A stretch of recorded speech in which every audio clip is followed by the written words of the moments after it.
अस्सलाम वालेकुम student.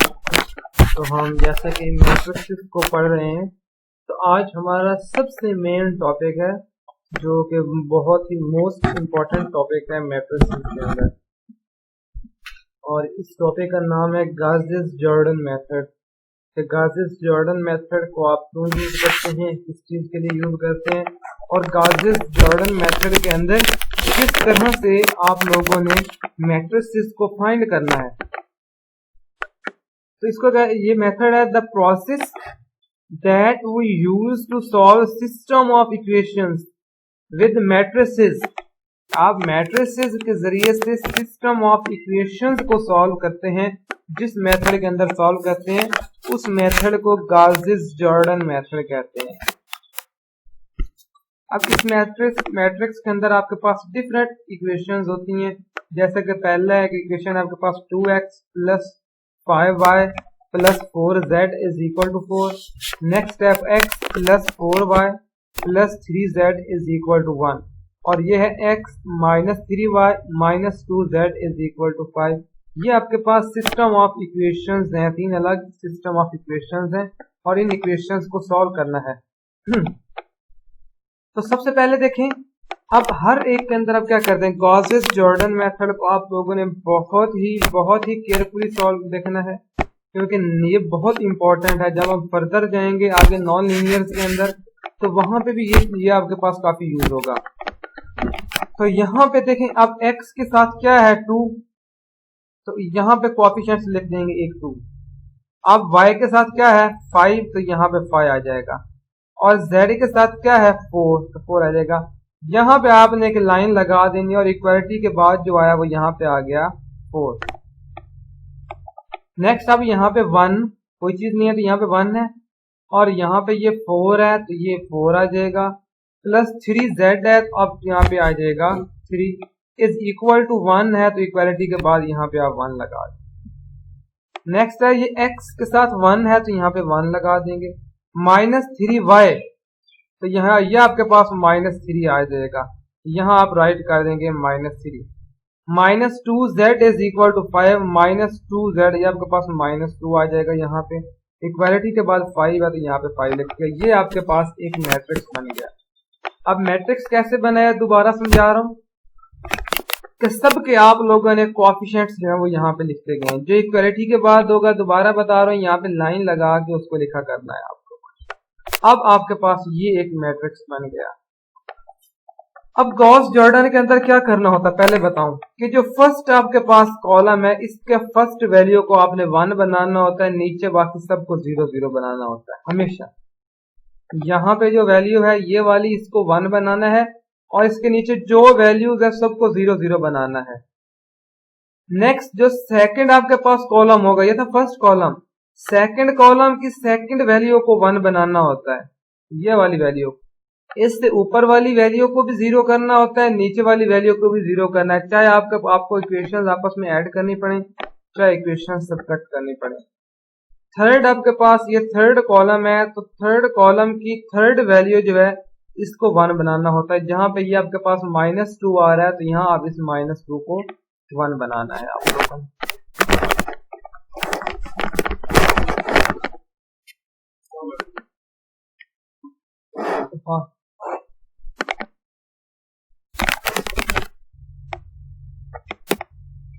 Interchanging row 1 and, अब यहाँ पे मैंने 1 बनाना था, तो आप इंटरचेंज भी कर सकते हैं, रोज को भी इंटरचेंज कर सकते हैं, कॉलम्स को भी इंटरचेंज कर सकते हैं। तो यहाँ पे मैंने 1 बनाना था, बजाय कि किसी को सब्ट्रैक्ट करते, तो मुझे ये पता है कि ये सेकंड रो की पहली वैल्यू 1 है, तो मैंने क्या किया कि 1 और फर्स्ट और सेकंड रो को इंटरचेंज कर दिया। तो फर्स्ट ये नीचे वाली पूरी रो ऊपर चली गई और ऊपर वाली पूरी रो नीचे चली गई। यहाँ मैंने ऊपर लिखा है 1, इंटरचेंजिंग रो 1 एंड रो 2, ये रो 1 और रो 2 को कंप्लीट मैंने चेंज कर दिया, और ये भी आपके पास सेम टू सेम चेंज हो जाएंगे। जो यहाँ पे प्रोसेस हो रहा होगा सेम टू सेम इधर भी होगा, वही ऑपरेशन अप्लाई। इसको आप रो कॉलम ऑपरेशंस भी कहते हैं, जो आप लोग अभी पढ़ रहे हैं गाउसियन जॉर्डन मेथड के अंदर। अब ये आपके पास आ गया 4 1 4 3 2 5 4 1 -3 एंड -2, और इधर आपके पास है 1 4 एंड 5। अब नेक्स्ट है, यहाँ आपके पास वैल्यू 1 थी, अब इससे नीचे सारी वैल्यूज को आप लोगों ने 0 0 करना है। अब यहाँ पे वैल्यू क्या है 2, अब इस 2 को भी 0 करना है और इस 1 को भी 0 करना है। तो यहाँ आप लिखेंगे कि रो 2 में से अगर आप -2r1 निकाल दें, क्या करें, रो 2 में से -2 रो r1 निकाल दें, तो वो आंसर क्या बन जाएगा, ये 2, इसको 2 के साथ मल्टीप्लाई करके इससे सेपरेट कर रहे हैं, तो यहाँ पे ऑटोमेटिकली 0 बन जाएगा।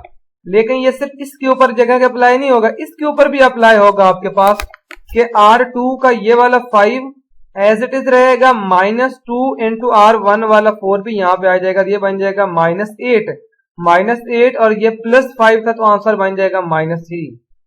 सेम टू सेम इस 4 के ऊपर भी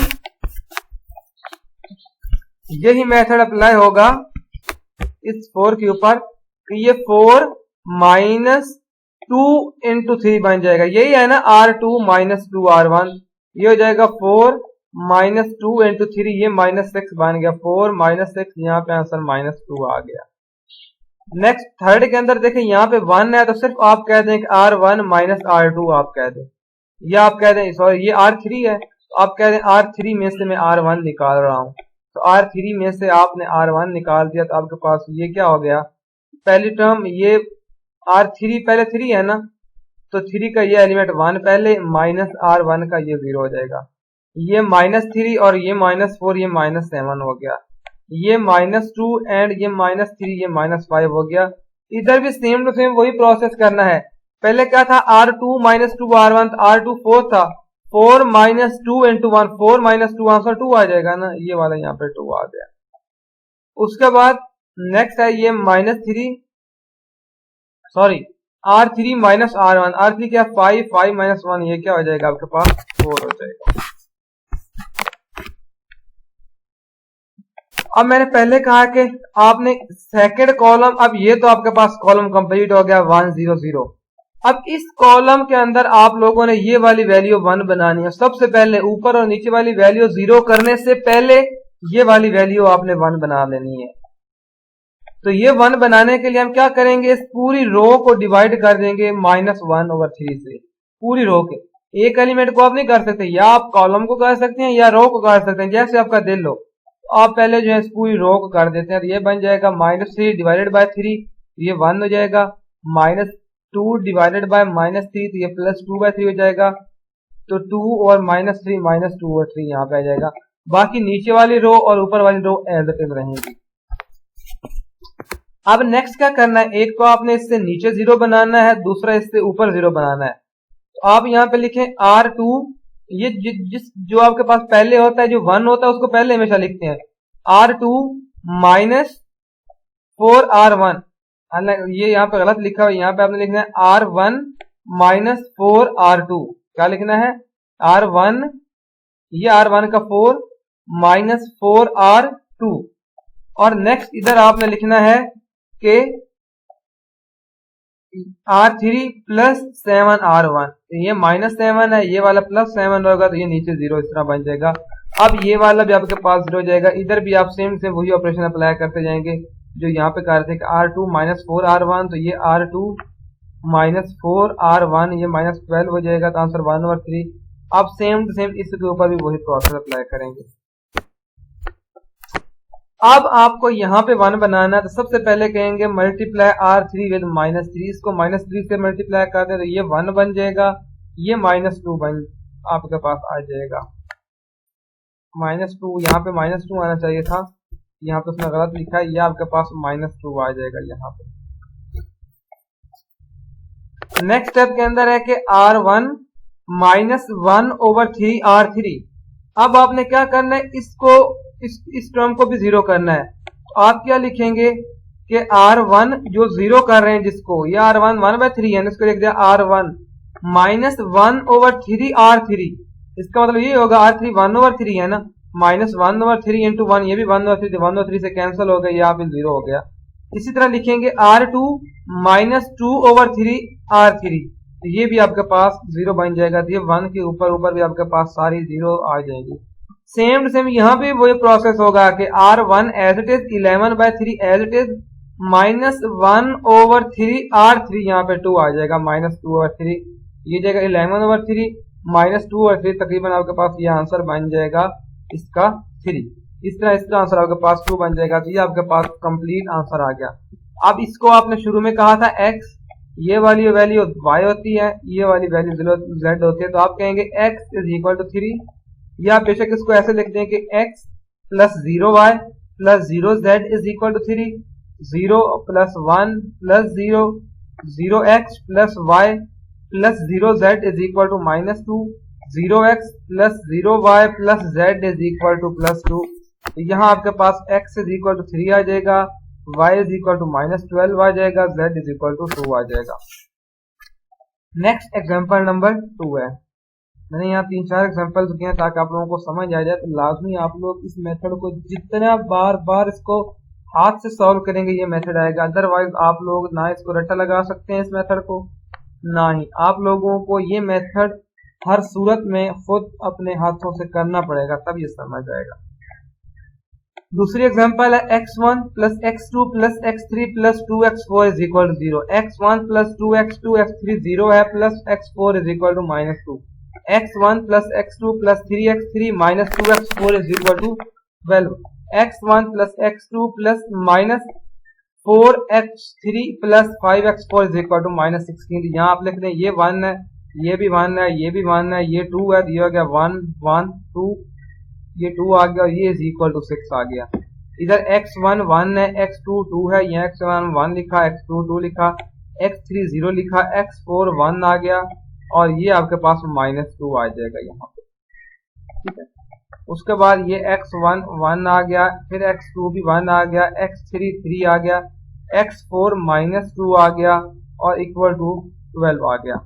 फिर ये x1 = 1 आ गया, x2 = 1 आ गया, x3 = -4 आ गया और x4 = 5 हो गया, -16। अब फिर मैट्रिक्स बन गया, फिर मैट्रिक्स जो है वो यूज करेंगे। अब मैंने पहले बताया था कि पहली रो के अंदर पहले एलिमेंट्स को 1 बनाना होता था, कुदरतन ये 1 बनना हुआ, अब नीचे वाली आप लोगों ने 0 कर दिया। तो ये क्या हो जाएगा, हमेशा अब नीचे 1 1 है, जिनको सब्ट्रैक्ट करना भी आसान है। आप कहेंगे अगर आप इस R1 को R2 - R1 कर दें या -R1 + R2 करेंगे तो यहाँ 0 बन जाएगा, क्योंकि 1 - 1 0 हो जाएगा। सेम टू सेम इसमें भी R1 को माइनस करेंगे 0 होगा। ये बात आपको बता रहा हूँ, जो आपके पास 1 है यूज उसको करके दूसरे को 0 करना है। तो ये क्या हो जाएगा, R1 - R1 ये भी 0 हो जाएगा और R4 - R1 ये भी 0 हो जाएगा। यहाँ मैंने लिखा कि ये आप ऑपरेशन कर रहे हैं इन रो R2, ये वाला कर रहे हैं इन रो R3 और ये ऑपरेशन जो है ये कर रहे हैं रो R4। अब देखें इसको आप कर रहे हैं ना कि R2 में से R1 निकाल रहे हैं, लेकिन R1 एज इट इज रहेगी, R1 एज इट इज रहेगी। ऑपरेशन R2 के ऊपर अप्लाई हो रहा है, R1 को तो हम इस्तेमाल कर रहे हैं। तो ये क्या हो जाएगा 1 - 1 0। नेक्स्ट क्या होगा कि यह आपके पास था 2 2 - 1 1 आ जाएगा। नेक्स्ट क्या है 0 - 1 ये -1 आ जाएगा, 1 - 2 ये -2 आ जाएगा, -2 - 6 ये -8 बन जाएगा, ये -8 आ गया। सेम टू सेम इस रो के ऊपर भी यही ऑपरेशन करेंगे कि -R1 + R3 इन R3 और -R1 + R4 = 4। लाइक मैं आपको ये R4 वाला बताता हूँ कि अब आपने R4 और R1 को ऐड कर रहे हैं तो R1 एज इट इज रहेगी, ऑपरेशन R2 के ऊपर अप्लाई हो रहा है और R4 में से R1 का हर एक एलिमेंट सब्ट्रैक्ट हो रहा है। R4 का फर्स्ट एलिमेंट 1 है और इसका भी फर्स्ट 1 है, तो 1 - 1 0, ये भी 1 - 1 ये भी 0, ये -4 - 1 ये -5 और ये 5 - 2 ये आपके पास 3 आ गया, -16 - 6 ये -22 यहाँ पे आपके पास आ गया। तो अब देखें नेक्स्ट, अब ऑपरेशन एक और, हमेशा आपने हर ऑपरेशन से पहले जिसके आपने माइंड बनाना होता है। अब सेकंड के अंदर आपने सेकंड वैल्यू को 1 रखना होता है, इसको आप 1 रखेंगे, ऑलरेडी ये 1 है और यहाँ नीचे ऑलरेडी 0 है, इसलिए इनको छेड़ने का फायदा नहीं है, सिर्फ ऊपर वाली को 0 कर दो। आप यहाँ पे लिख देंगे कि आप इस R2 तो फिक्स होगी ना, तो आप क्या लिख देंगे R1 माइनस ये आप R2 कर रहे हैं, या आप ऐसे भी लिख सकते हैं कि -R2 प्लस R1। जो 1 वाली होती है उसको पहले हमेशा प्लस में ही रखते हैं, ठीक है, और इसी को ही सब्ट्रैक्ट करते हैं दूसरी में से। ये होगा R2 माइनस R1, तो 1 माइनस 1 क्या आ जाएगा, यहाँ पे 0 अप्लाई हो जाएगा, -1, सो 1 माइनस 1 प्लस हो जाएगा, ये +2 बन जाएगा, और ये हो जाएगा 2 माइनस माइनस प्लस, ये +3 बन जाएगा, यहाँ पे आंसर आ गया +3। और 6 minus into -8 minus minus plus, ये हो जाएगा 14, यहाँ पे आपके पास आ जाएगा 14, ये 14 आ गया। अब आपके पास में सेकंड वाले की ऊपर वाली टर्म ऑलरेडी 0 हो चुकी है, ऊपर भी 0 है नीचे भी 0 है, इसलिए अब इसको आप नेक्स्ट कॉलम की थर्ड वैल्यू की, थर्ड कॉलम है, थर्ड वैल्यू को 1 बनाना है, तो आप कहेंगे थर्ड रो को आप 2 से डिवाइड कर दें अपने पास से, तो आपने पूरी रो को 2 से डिवाइड कर दिया। ये देखिए 1/2 इंटू R3 एंड R3 के ऊपर आप ऑपरेशन अप्लाई कर रहे हैं कि R3 पूरी को 2 के ऊपर डिवाइड कर रहे हैं, तो यहाँ पे 1 बन जाएगा। ये -4 डिवाइडेड बाय 2 -2 आएगा, 6 डिवाइडेड बाय 2 आंसर 3 आ जाएगा, ये आ जाएगा 1 -2 एंड 3, बाकी सारी वैल्यू एज इट इज आ जाएगी। अब ये थर्ड की थर्ड वैल्यू 1 है, आप ऊपर वाली वैल्यू भी 0 करें, नीचे वाली भी करें। अब ये आपके पास क्या है -1, तो आप क्या कह देंगे कि आप इस R3 को R2 के साथ ऐड कर देंगे इस R2 ऑपरेशन के अंदर, ये R2 के अंदर। इसी तरह आपने R3 के ऊपर भी करना है, R4 के ऊपर भी करना है और R1 के ऊपर भी करना है। यहाँ पे R1 लिखना है आपने, यहाँ पे R1 लिखना है कि आप लिखेंगे R1 as it is -2 into R3, -2 into R3। इस तरह लास्ट ऑपरेशन आपके पास हो जाएगा R4 -5 into R3 and R4, यहाँ पे ये भी टर्म क्या हो जाएगी 0, और बाकी वैल्यूज भी सेम टू सेम सब्ट्रैक्ट होती जाएंगी। इन वैल्यूज को भी आपने सेम मैनर के साथ ही सॉल्व करना है।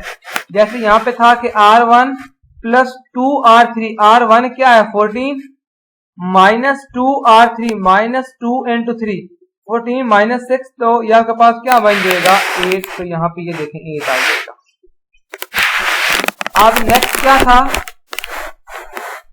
कि R3 प्लस R2, R3 क्या है आपके पास, ये तो एज इट इज आएगी ना, ये आपके पास R2 के ऊपर ऑपरेशन अप्लाई हो रहा है। R3 प्लस R2, R3 क्या है 3 और R2 क्या है -8, 3 -8 आंसर +5 होता है। ये वाली रो तो एज इट इज रहेगी। इस रो के ऊपर अप्लाई किया था, इसके ऊपर क्या किया था कि R4 -5 R3, R4 क्या है आपके पास -12 -5 R3 -15, -22 -15, तो आंसर आ जाएगा -7, यहाँ पे -7 आ जाए आपके पास। अब देखें लास्ट इस चौथे के अंदर इस टर्म को आपने क्या करना होता है 1 बनाना होता है, तो आप इस पूरी टर्म को डिवाइड कर देंगे -7 के साथ, तो आंसर यहाँ पे क्या आ जाएगा 1, इधर भी 1 आ जाएगा। बाकी सारी रोज जो है, ये वाली रो भी एज इट इज रहेगी, ये वाली रो भी एज इट इज रहेगी, ये वाली रो भी एज इट इज रहेगी। मैं आपको ऑलरेडी बता रहा हूँ कि ये बहुत इंपॉर्टेंट मेथड है। अब क्या करना है, अब इससे ऊपर सारी वैल्यूज को 0 करना है, तो आप क्या कहेंगे कि अब R4 के साथ आप अगर पहले R1 को देख लेते हैं, आप क्या कर दें R1 -7 R4, R1 -7 R4 करेंगे तो ये 0 बन जाएगा, 7 टाइम ये होगी तो वो 0 हो जाएगा, इसलिए ये R1 के ऊपर ऑपरेशन होगा। R2 के अंदर क्या होगा कि R2 के अंदर वही 3 रखेंगे ना, और इधर आपके पास आ जाएगा 3, आप इसको ऐसे कह देंगे R2 plus 3R4 plus 3R4, इसको ले रहे हैं। या नेक्स्ट आप क्या करेंगे कि आप नेक्स्ट आप कहेंगे R3 प्लस 2R4, ये आपके पास प्लस 2R4 होगा। ये पहले R4 को इनको मैंने पहले लिख दिया, आप उनको बाद में लिख दे, कोई फर्क नहीं पड़ेगा। आप बता देंगे कि ये इस रो के ऊपर अप्लाई किया, ये इसके ऊपर, ये इसके ऊपर, और आपके पास ये आंसर आ जाएगा।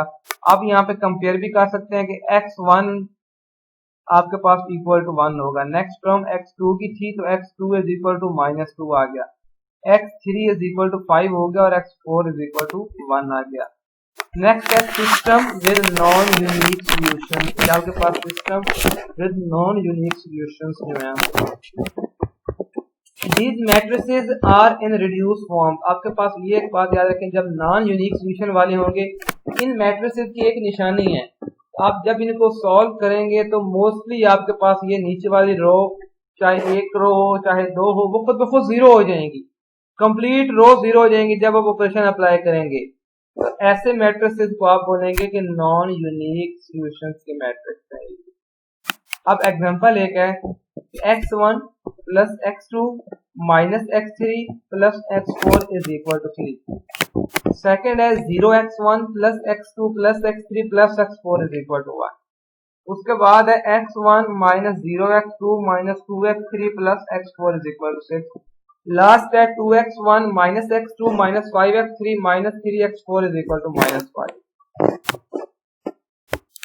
अब ऊपर क्या है, x1 की जगह पे 1, x2 की जगह पे 1, x3 की जगह पे -1, x4 के साथ 1 यहाँ पे और इज इक्वल टू 3 यहाँ पे 3। अब ये 0 है तो यहाँ पे 0 आ जाएगा, x2 की जगह पे 1 आ जाएगा, x3 की जगह पे 1 आ जाएगा, x4 की जगह पे 1 आएगा, इक्वल टू 1 आ जाएगा। नेक्स्ट ये x1 की जगह पे 1 आ जाएगा, x2 0 आ जाएगा, x3 -2 आएगा और x4 1 आ जाएगा और इक्वल टू 6 आएगा। ये आपके पास क्या है 2x1, तो यहाँ पे आ जाएगा 2x1 माइनस x2, तो यहाँ पे -1 आ जाएगा, माइनस 5x3 की यहाँ पे -5 आएगा और माइनस 3x4 की जगह पे आपके पास ये -3 आ जाएगा और इक्वल टू -5 आएगा।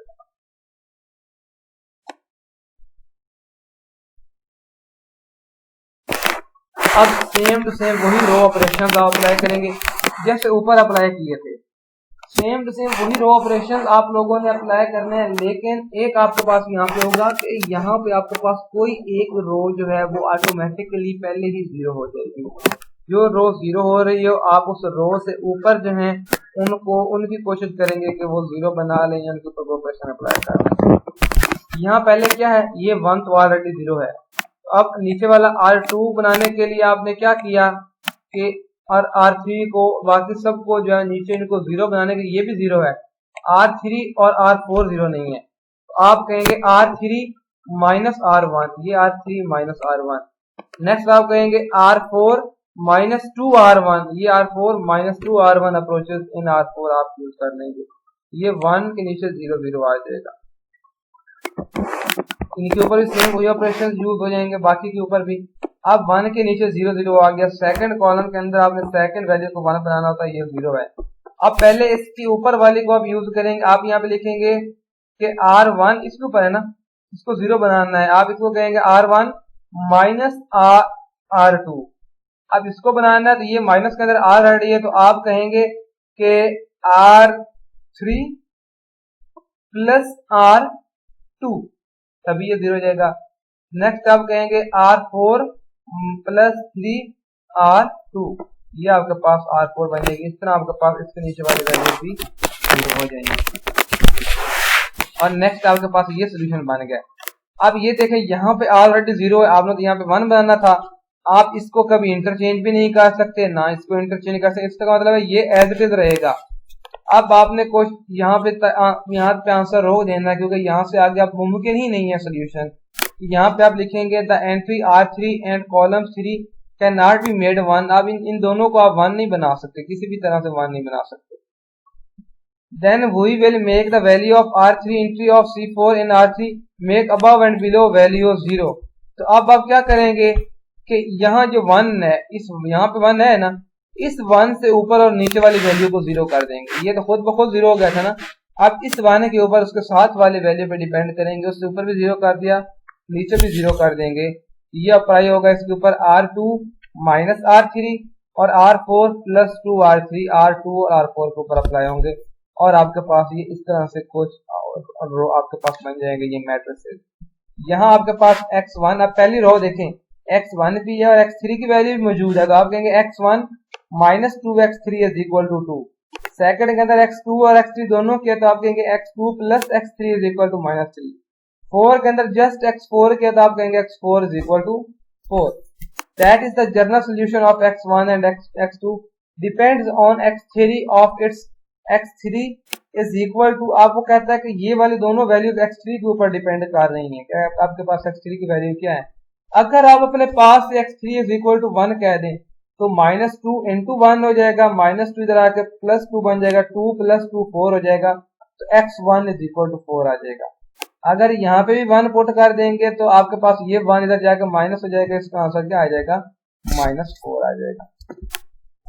नेक्स्ट है, इफ आप कह दें कि x3 = -2 है, आप इस -2 को यहाँ पे पुट करेंगे x3 के अंदर, तो ये क्या बन जाएगा, x1 minus into -2 minus minus plus +4 इधर आके -4 2 -4, आपके पास आंसर आ जाएगा -2 और -1 आपके पास मिलके ये आंसर आ जाएंगे। ये आपके पास आज वाला लेक्चर था। इस लेक्चर को अच्छी तरह से तैयार करना है हर बंदे ने, क्योंकि ये बहुत इंपॉर्टेंट लेक्चर है, आप लोगों के लिए बहुत इंपॉर्टेंट है।